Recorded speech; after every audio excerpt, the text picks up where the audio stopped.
Chapter 1: Thresholds of Blackwood. The final 10 miles were punishment. The asphalt had surrendered to gravel 5 miles back, and the gravel had dissolved into a deeply rutted track barely discernible from the surrounding moorland. Liam braced himself against the door as the aging sedan pitched violently, the suspension groaning in protest. Outside, a relentless landscape of wind-battered gorse, bruised heather, and scudding gray clouds unfurled under a sky that threatened a downpour but hadn't yet committed. Below the crumbling cliff edge, the North Atlantic roared, its gray-green waves smashing against unseen rocks with a percussive boom that vibrated through the very chassis of the car.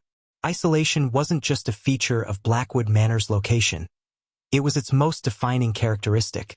Not much farther now, the driver, a taciturn local named Henderson whose knuckles were white on the steering wheel, offered without looking over.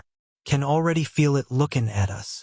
Liam, a historian specializing in architectural reclamation and the quiet dissection of local mythologies, didn't reply. He'd encountered this attitude before: the hushed tones, the sideways glances, the vague warnings draped in folklore. Every decaying stately home, every forgotten country seat seemed to accrue ghost stories like damp, accrued mold. It was human nature, he supposed, to populate silence and shadow with explanations beyond the mundane. His job, as he saw it, was to scrape away the embellishments of time and fear to find the solid, verifiable history beneath. He thrived on structure, on evidence, on the tangible, precisely the things places like Blackwood Manor seemed determined to obscure. His reputation was built on this pragmatism. Dr. Liam McKenna. Thorough, meticulous, resolutely unsentimental. He'd successfully catalogued and assessed half a dozen haunted properties for various trusts and societies, calmly debunking tales of spectral monks and weeping ladies with explanations rooted in dry rot, wind tunnels, and the psychological power of suggestion. The Alderwood Preservation Society, the funders of this particular expedition, likely expected the same pragmatic assessment of Blackwood, despite the almost giddy undercurrent in their correspondence regarding its infamous final heir. Then, the manor loomed into view, coalescing out of the sea mist like a half-forgotten memory. Henderson had been right. It did feel like it was looking at them. Blackwood Manor wasn't just built upon the cliff. It seemed an extension of it, dark, brooding, and weathered by centuries of salt and storm. Its silhouette clawed at the sky, a jagged assembly of gables, chimneys, and a single, off-kilter turret. The sheer scale was imposing, more fortress than home, built by a Blackwood ancestor who'd made a fortune in questionable maritime trade and clearly wanted the world to know it, and perhaps keep it at bay. Henderson pulled up well short of the main gates, the rusted ironwork twisted into shapes resembling skeletal fingers laced with thorny vines. "This is it," he announced, cutting the engine. The sudden silence was immediately filled by the roar of the sea and the keening cry of the wind. "Place has a bad name, Dr. McKenna.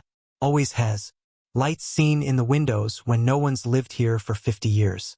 Sounds like crying, folks say, carried on the wind. And him, of course. Young Elias Blackwood.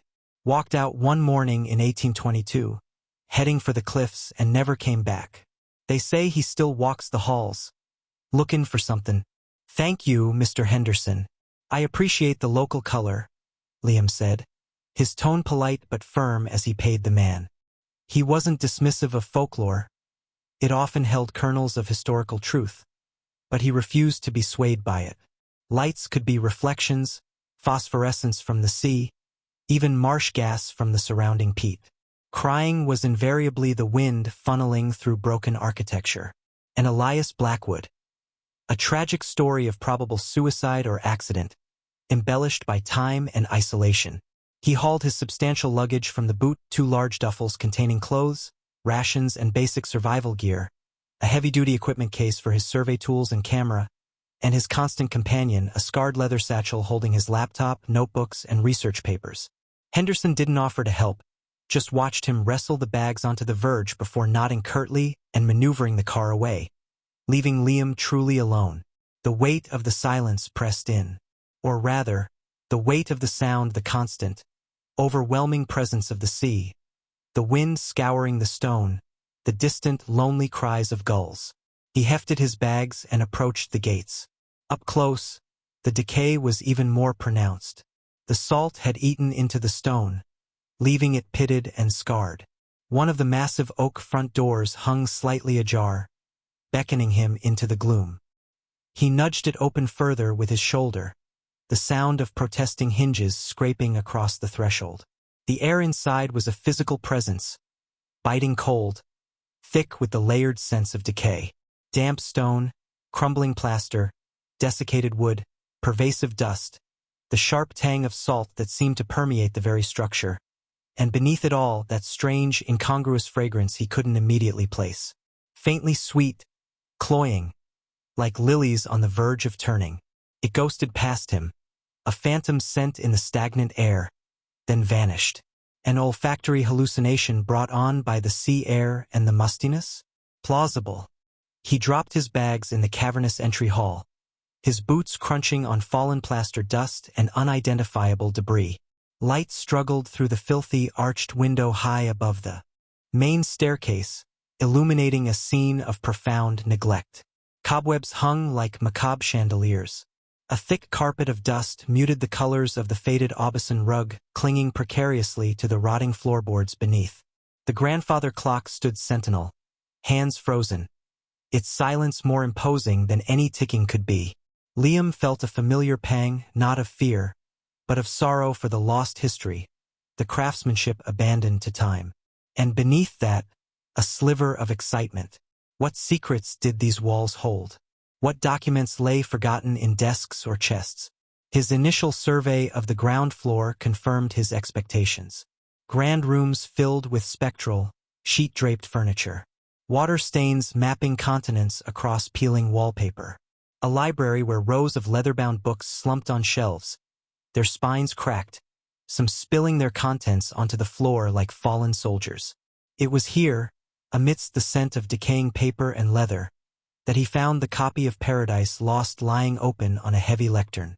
The pages seemed unnaturally clean compared to the dust layering the rest of the room, and it was open to a passage describing Lucifer's fall. Previous visitor? Unlikely, given the remoteness and the state of the track. A squatter?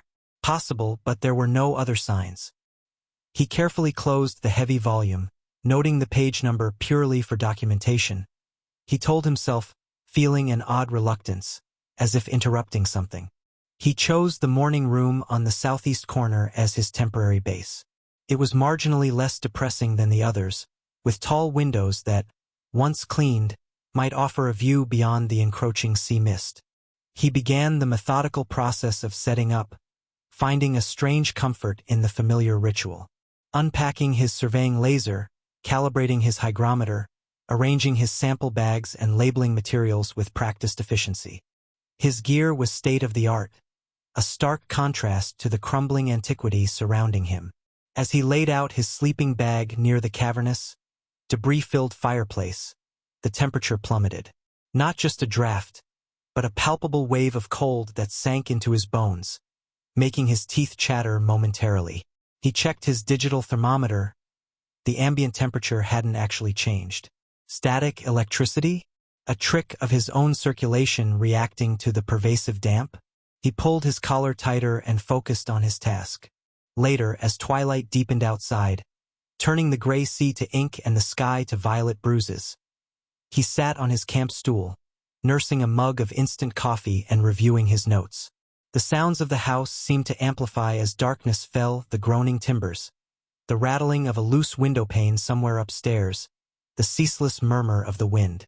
Then came the distinct sound from directly overhead. Not a thump this time, but rhythmic, measured footsteps. Creak, pause, creak, pause, creak, pacing, back and forth across the floorboards of the room directly above him. Liam froze, listening intently. His rational mind scrambled for explanations. Rafters contracting in the cold? Large nesting birds, an owl, perhaps? But the rhythm was too steady, too deliberate, too human. It stopped as suddenly as it had begun. Silence rushed back in, thick and expectant. He stood up slowly, grabbing his heavy-duty flashlight. He shone the powerful beam up at the stained ceiling, as if he could pierce the plaster and wood. Nothing. Just watermarks and shadows. He took a deep breath, the cold air burning his lungs. It had to be the house settling. Stress points in the old timber. Or maybe rodents, large ones. Yes, that was more likely. Rats scrabbling in the ceiling cavity could mimic footsteps if you were tired and letting the atmosphere get to you. But as he turned back to his notes, determinedly pushing the sound from his mind, he felt it again, stronger and more persistent than before. The distinct, undeniable sensation of being watched. Not just a vague feeling, but a focused awareness directed squarely at the back of his neck. He spun around, flashlight beam cutting through the gloom, sweeping across the empty doorway, the shadowed corners piled high with debris, the tall, dark windows reflecting only his own tense silhouette. Nothing. Absolutely nothing. Yet the feeling lingered, a cold weight in the pit of his stomach. The faint, ghostly scent of lilies seemed to curl around him momentarily before dissipating. He was alone. He knew he was alone. But the house felt occupied. "All right, Blackwood," he murmured, his voice rough.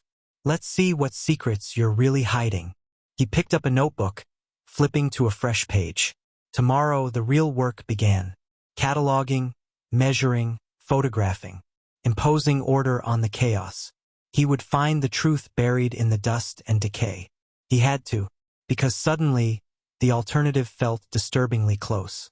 In the shadows of the upper landing, Elias leaned against the banister, a translucent hand resting on the age-smoothed wood. He watched the stubborn flicker of light from the morning room below, a faint smile playing on his lips. This historian was proving more diverting than he'd anticipated. Perhaps the silence of Blackwood Manor was finally about to be broken in a truly meaningful way.